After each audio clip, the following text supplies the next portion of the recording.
What a beautiful day today. Thank you all for being here. Another great program this week. Looking forward to it. I would like to ask as a quick update on John Miller. John is still continuing with his battle. It's a big battle.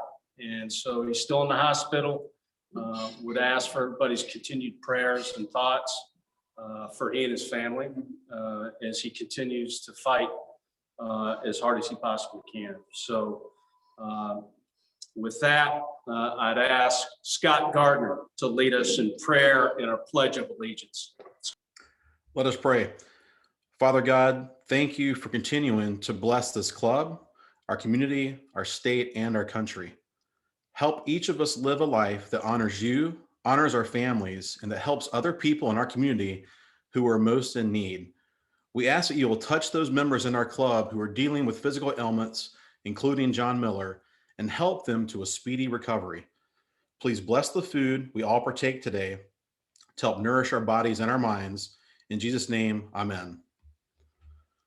I pledge allegiance to the flag of the United States of America and to the republic for which it stands, one nation, under God, indivisible, with liberty and justice for all.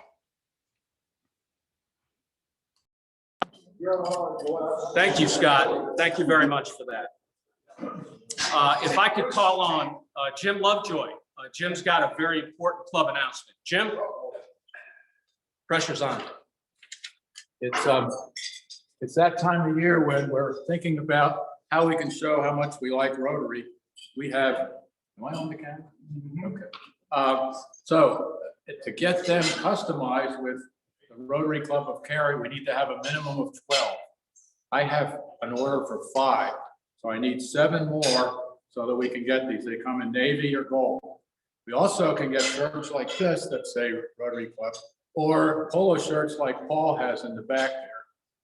Okay, so 3 styles of shirts: t-shirt, polo shirt, dress shirt, and we're going to place an order. So hopefully get it all in, and we'll save on shipping. So they need to let you know? What's that? How do you order? Just come to me. I've got an order blank there.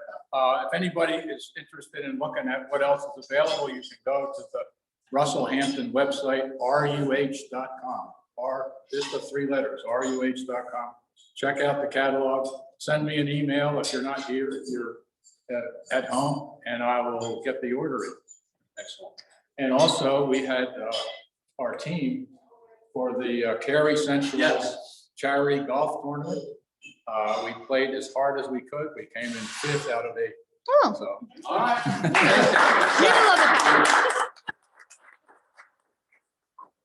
Great opportunity to get some nice shirts. And so please let Jim know. He'll sign you up, and we'll get that taken care of.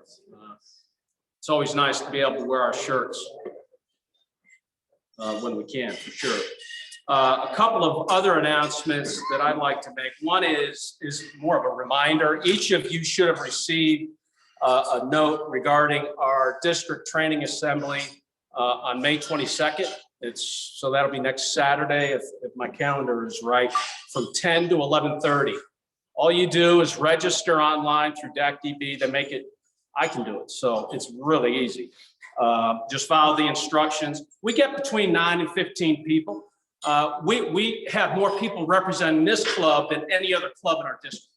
I'm very proud of that.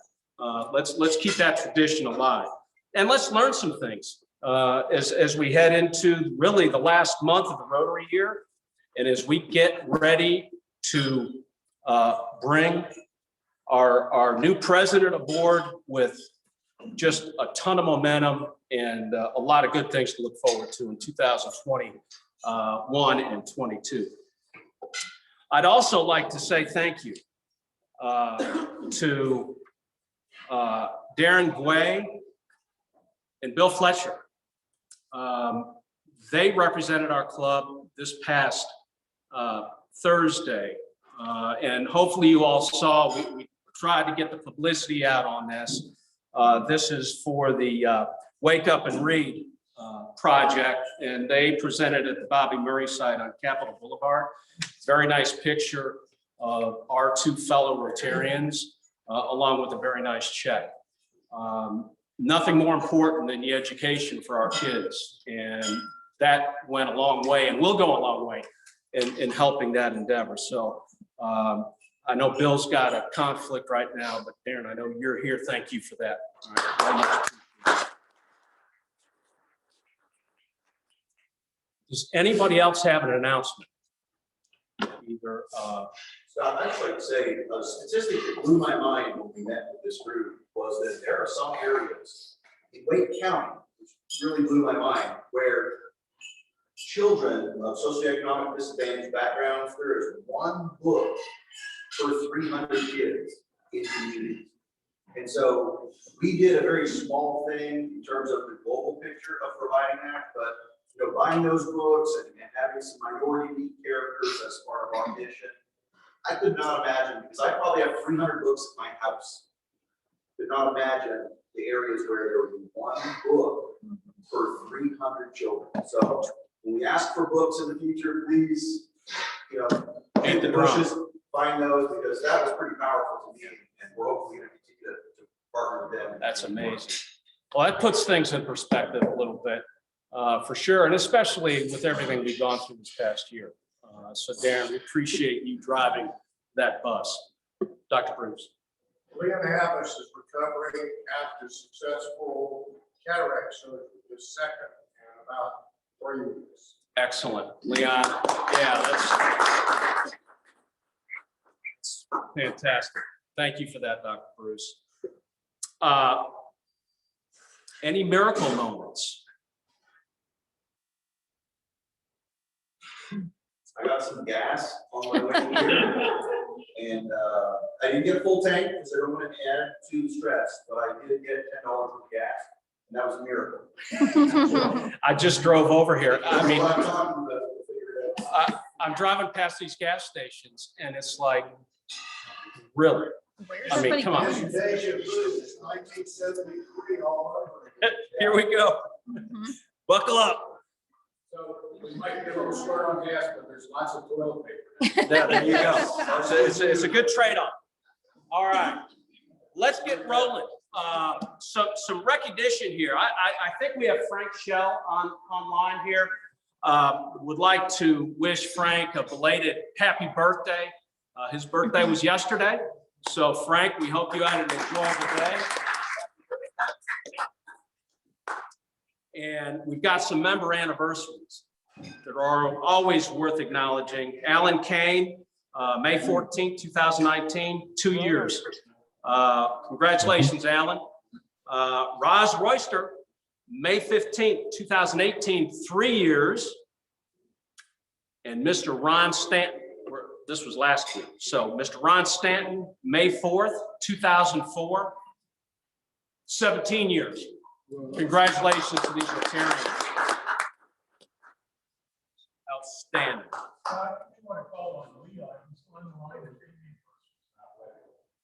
Mr. Leon Abbas, you've got the floor.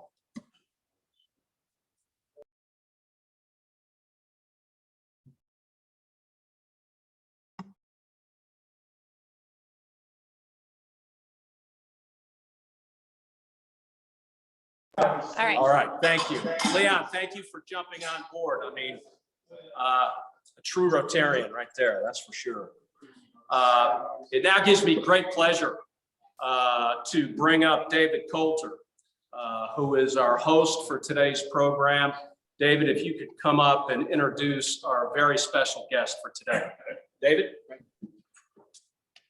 Thank you, President Scott. So Amanda Bruce is joining us today, so please welcome her. She's on Zoom up there, I think, someplace. And she's with the town of Apex's planning department. So while we're a Cary-based Rotary club, developmental activities in Apex are particularly important for us to understand and consider. And Amanda is responsible for reviewing site plans, subdivisions, rezoning, and land use permits. And the planning department has also recently published a developmental report, which is available online. She's a graduate of the UNC Wilmington, majoring in environmental sciences, policy, and planning. And after working at Chatham County, Georgia, as a developmental services senior planner. She joined the town of Apex in 2014. And her thoughtful work and leadership has led to a promotion as the planning manager. She's a member of the American Institute of Certified Planners. And so please welcome Amanda to our meeting. Amanda? Hi, everyone. Okay, I'm unmuted. Not as familiar with Zoom, but here we go. So I'm happy to be here today and sharing about what's happening in Apex. And so just jumping right off, the mission of the Apex Planning Department is to use collaboration and vision to preserve small town character, promote a sense of community, and ensure quality development. And we really pride ourselves on working very closely with both the development community and our residents to bring forth the best projects possible. And the planning department does a lot of things, and I'm not talking about all of these things today. I'm the current planning manager, so I focus more on current development plans. But before I get into what's currently happening in Apex, I wanted to set some background on what's been happening and what our long-range planning group has been working on the past few years, because that directly impacts current planning in the town of Apex. About 2 years ago, we adopted our update to our land use plan and our long-range transportation plan.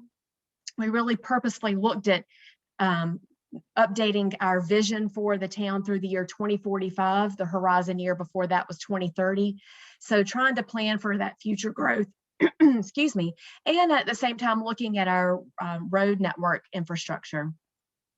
And as soon as we got that adopted in early 2019, we kicked off our downtown plan, which had extensive public engagement. And if you haven't been to downtown Apex, I hope you'll make a point to come. It is really the heart of Apex, and we love Salem Street and our quaint downtown.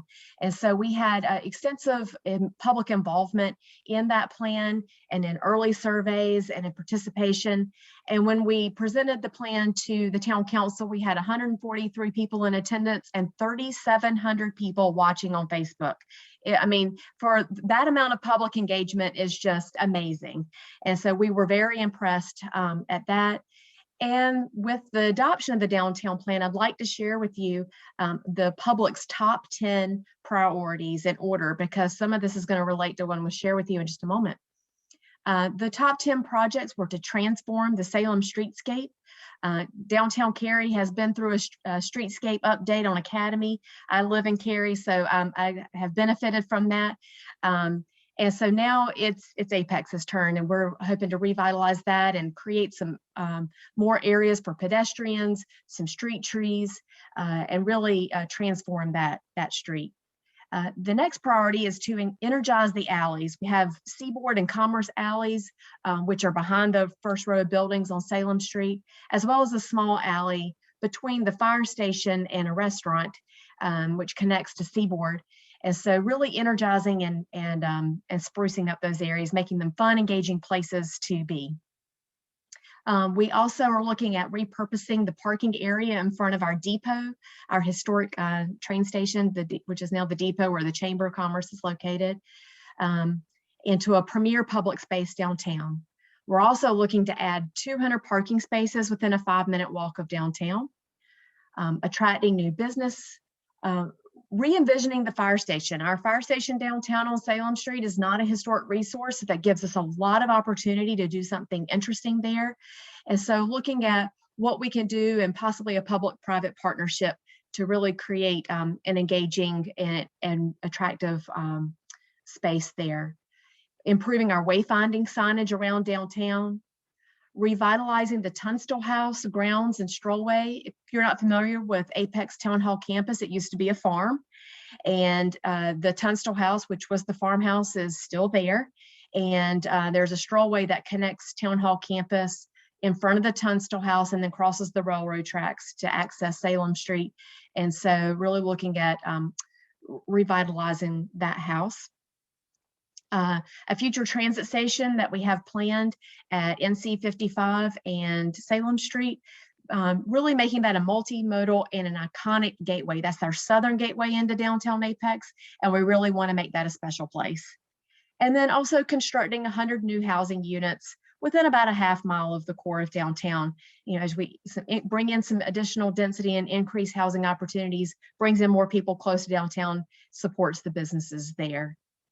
And we're already getting started with 3 of those top 10 projects, which is transforming the Salem streetscape, energizing those alleys, and adding the parking. And we've been meeting with stakeholders from a lot of different groups, and now we're ready to get input from the public. So some of you may live in Apex, and if you do, or if you shop there a lot or do business in Apex, we want to get everyone's input. So you can participate virtually May 17th through the 31st at publicinput.com/downtown design, or you can participate live on May 25th. Reservations are required, and you can go to publicinput.com/downtown design for the link to the registration for that project as well. So we're wasting no time taking these plans, not letting them sit on the shelf and collect dust, and really just moving forward and really bringing more activity into our downtown. And just as soon as that downtown plan was adopted, we kicked off another plan, which was just adopted this past February, which is our affordable housing plan. So this, the town council approved a 1 cent property tax increase, which funds our affordable housing fund, which should provide about $1 million annually. And a good part of this money is going to go towards Apex Cares, which is an owner-occupied rehabilitation assistance program to help those people that are on the low to moderate income spectrum, that are having difficulties making those necessary repairs to their homes, like a new roof or windows, energy efficiency such as insulation, because we don't want people to be forced out of their homes because they can't afford to make those repairs. And so, and then we'll also be using money to help nonprofit housing providers with gap financing and grant money to support affordable housing projects, whether that's single family or multifamily projects. And we're excited to kick off Go Apex Route 1, our first transit route in Apex. We are partnering with the town of Cary to help us run our program, and we've really enjoyed working with their staff on this. So Go Apex Route 1 will be about a 1 hour route circulating through downtown. So in this general area, the southern end is where the Walmart is, off of 55 near US 1. And it will go through downtown and around, up 55 to Beaver Creek Shopping Center, down Kelly Road, and over to Olive Chapel to Western Wake Crisis Ministry, which is one of our key nonprofits that does a lot of work in the community supporting vulnerable populations, housing and food assistance, and more.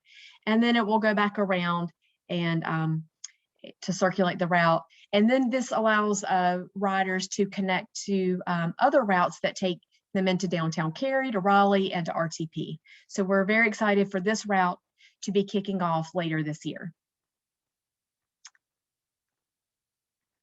And as you know, Apex is experiencing very rapid growth, very similar to Cary. We're probably population-wise about 20 years behind where Cary is now, or so. So experiencing a lot of the same growth patterns and trends and growing pains and so forth as Cary has experienced over the years.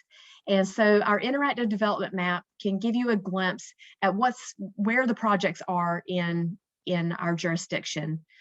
These yellow areas show developments that are under construction. The areas outlined in black around show where we have rezonings that have been proposed or under review, or maybe just recently approved. And so we have a lot of development, especially in the western and northern part of our jurisdiction. And I'd like to just highlight some of those projects that are happening and going on in Apex now. So as I said, growth in Apex has been exponential.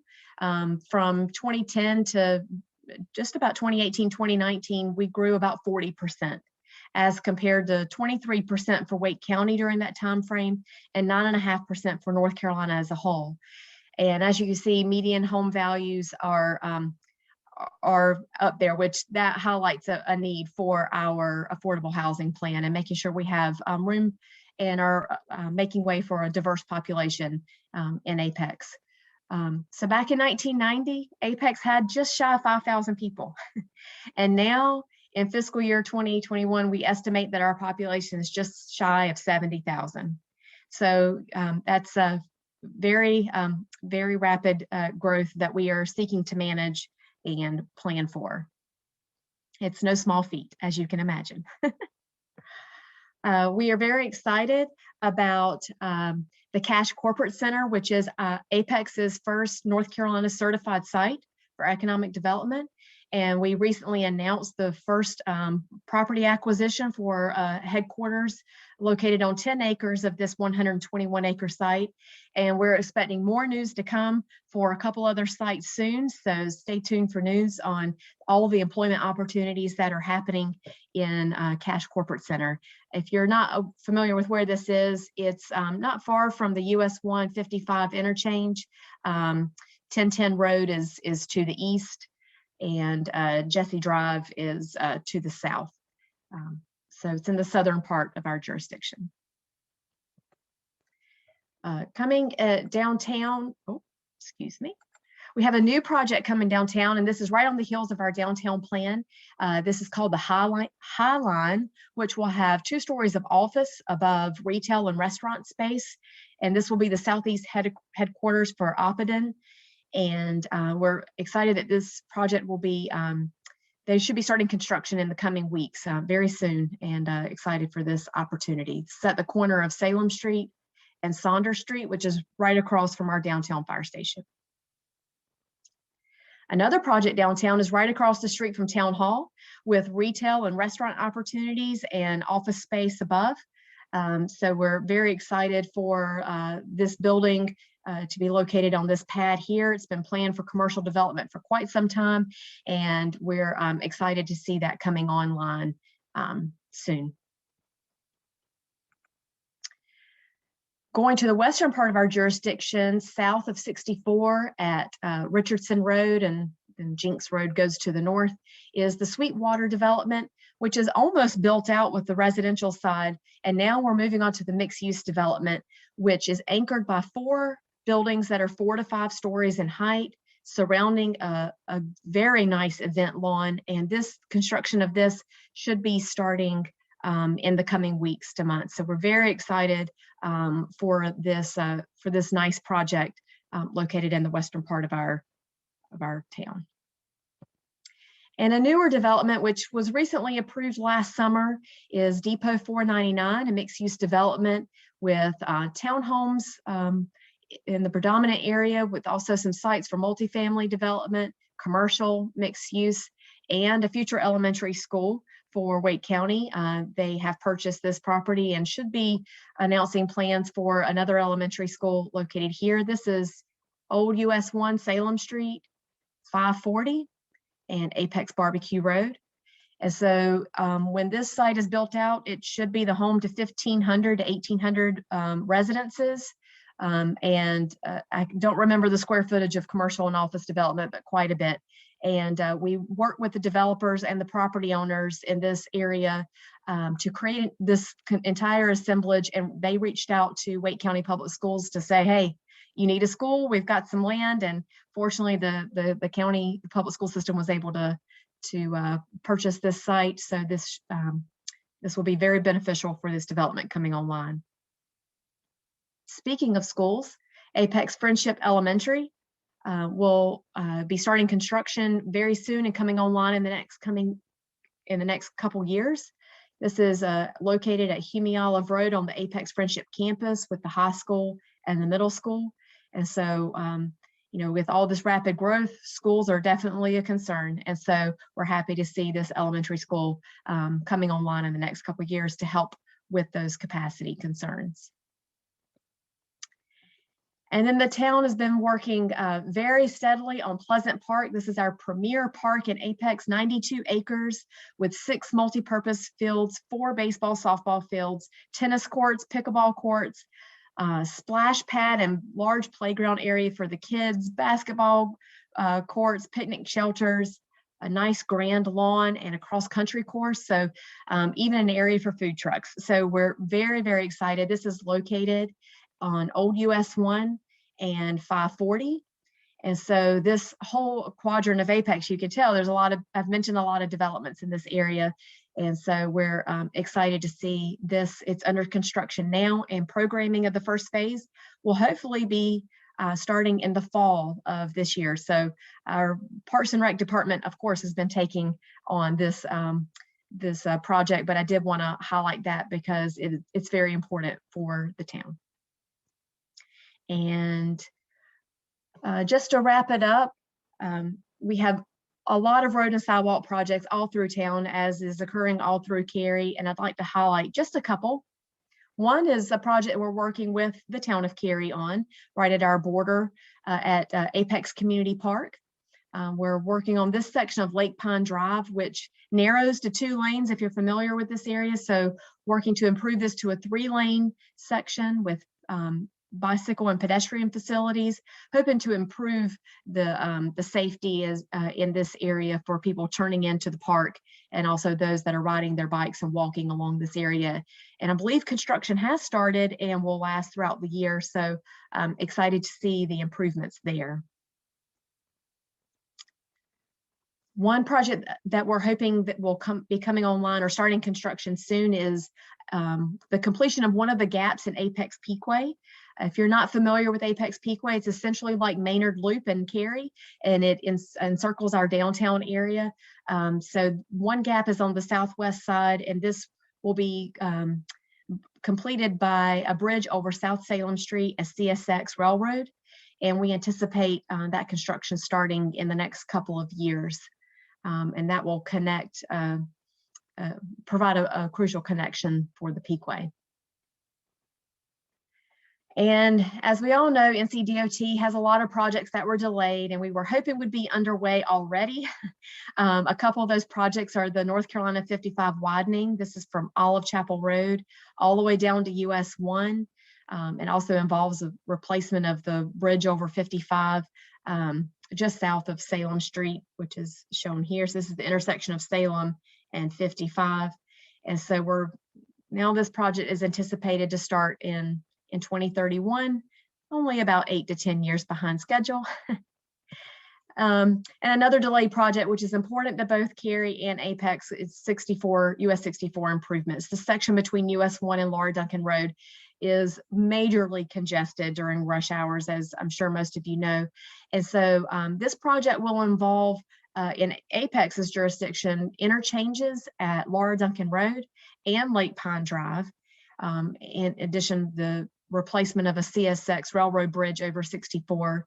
And this will bring 64 to 6 lanes with control of access.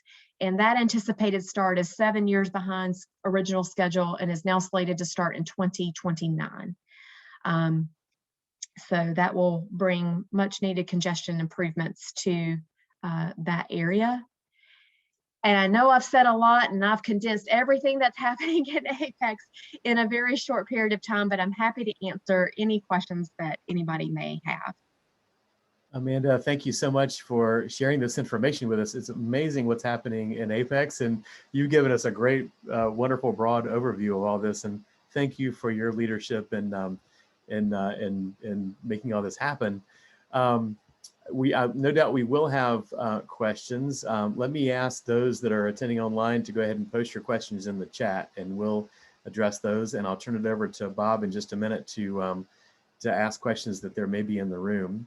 While we're waiting on those questions to be posted in chat, Amanda, I wanted to ask you, you talked about the growth in population over the last decade or so. Mm-hmm. Can you speak to what you anticipate for Apex in the next decade, what you think the growth rate may be, and will you continue to see the type of growth that you've experienced, or do you think that may change? Well, with Apple coming, I don't see residential development slowing down, definitely in Western Wake County. I mean, both in Cary, Morrisville, Apex, Holly Springs, Fuquay, all along, areas that are near 540 and with good connectivity. I don't anticipate that the growth will slow down anywhere in Western Wake County. This region is a very popular place to be. We are very fortunate to live in Wake County with all the resources that it offers. And so I think we'll be growing for some time. The key is growing smart, growing sustainable, and ensuring that we're protecting resources as as we're planning to. Thank you. We did have a question posted online. Bob Griffin asked you spoke to roadway improvements and unfortunately delays. How does the town plan to address the traffic congestion in the meantime? Will there be additions to public transit or more mixed use? So, as I mentioned, we have our first route coming online for transit, and we do have future routes planned for the future. Those aren't funded yet. So we'll wait till our first route gets online and, see how ridership goes and how well people adopt transit into their lives. But, we are looking at our transportation plans and where we can plan for more roads, plan for the types of roads that should occur. And we do traffic impact analysis whenever we have a large development come in. There is a traffic impact analysis that is required before those developments are approved. And so, we have to work within the confines of what state law allows us to require of developments. There are restrictions in that realm. And so we'll manage it, I guess, as best as we can and try to grow in a smart way and make the improvements that we ask for the improvements that we need.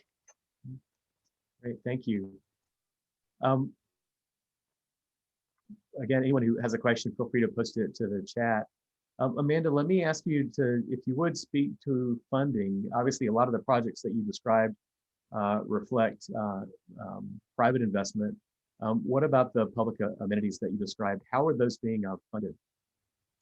So Pleasant Park was funded by a parks bond that was approved in 2015, I believe. I maybe have that year off by a year or so, but we did have a large parks bond that was approved then. And we have had transportation bonds in the past, and their town council is looking at future transportation bonds to fund some of these road improvements, because it is definitely not cheap to build a lot of this this infrastructure. Do you anticipate any needs for additional funding, or has what's been approved going to be able to enable all these projects? So some of these projects will be, I believe will be dependent upon future transportation bonds, the Apex Peakway Gap, for example. But some other projects are already funded, like the Lake Pine Drive improvements that are already underway. Okay, great, thank you. Howard Manning asked, well, first of all, said great news on the affordable housing movement in Apex. And he asked, do you have any advice on getting town elected officials, staff, and the community united behind providing housing needs to these vulnerable populations? So one of our efforts as part of this affordable housing plan, one of our tasks is to educate the public, because when we, as part of our public survey on affordable housing, it was amazing the number of people that did not realize that there was, or that there is, an affordable housing issue in Apex, and this exists all through Wake County. And so it's really about educating people and pointing out, what is the average cost of homes now? As I pointed out, the average home in Apex in 2020 was $395,000. Well, where do you have to be on the average median income to even think about affording a house that costs that, while still, planning for your future and for your, your children's education and just living life, right? And so we want to make sure that Apex has a diverse population, and we're not just here for people that are well off. So it's really about educating the public and who needs assistance with affordable housing. It's our teachers, our firefighters, our frontline workers. So we want to make sure people can live and work and play in Apex.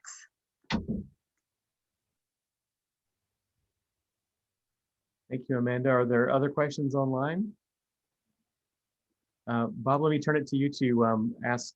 Oh, Bob just reported there's no questions in the room there. All right. Well, Amanda, thank you so much again for sharing this information. Let me call on Eric Schmidt to express our thanks on behalf of the club.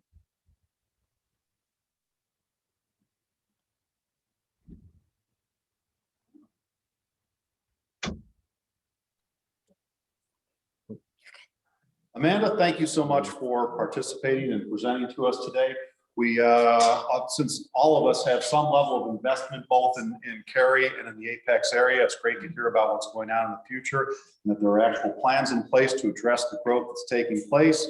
As a token of our appreciation, you will be receiving gift cards here designed by local resident artist and founding member of this club, Jerry Miller, and we will mail those to you. So once again, thank you very much. We appreciate your time today. Thank you very much.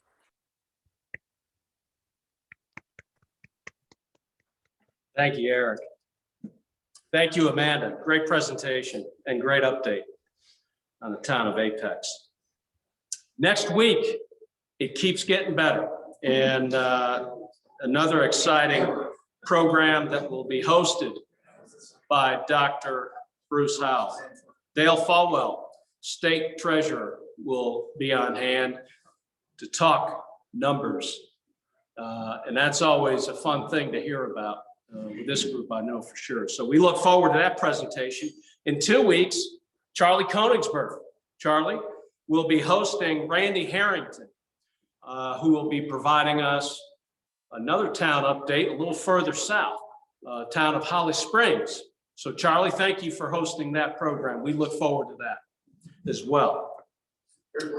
Since the state treasurer thinks that the pandemic has probably died down a little bit, it would be nice if some of the people who are online would come and join the state treasurer here with us.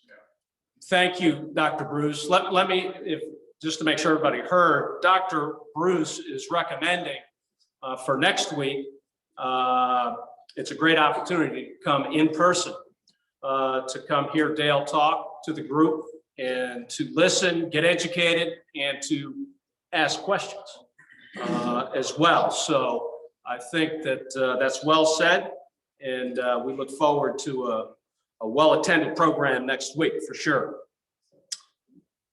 Next week's meal.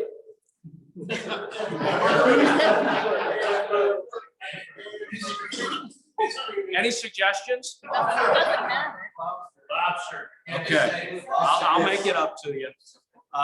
It'll be between lobster and barbecue pork, so I've got some work to do. So bear with me on it. I will come through next week. I will come through. What about ribeye steak? I like Ribeye steak. All right, you guys, you get this is tough. Bruce, Bob, I'm gonna have to delegate this, I think. My goodness. Yeah, Paul. Yeah, you can help. Blair?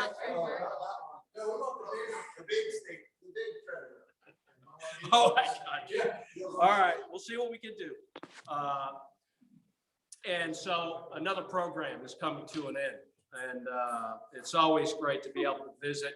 I love coming in here, and really for the first 15 or 20 minutes, people are getting reacquainted, talking about family, friends, all the great things going on in everybody's lives. And I know the same thing is going on with the Zoom chat as well. About all those that aren't. Yeah, that's right.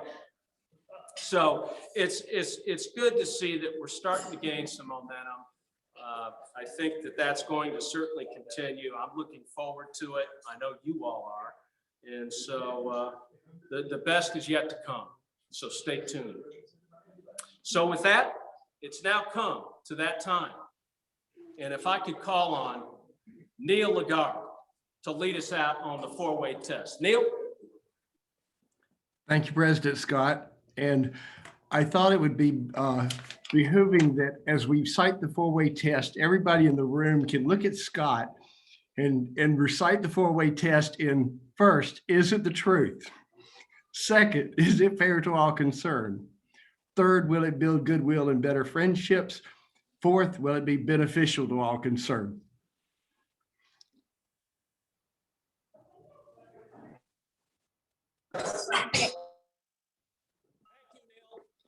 Everybody have a fantastic week.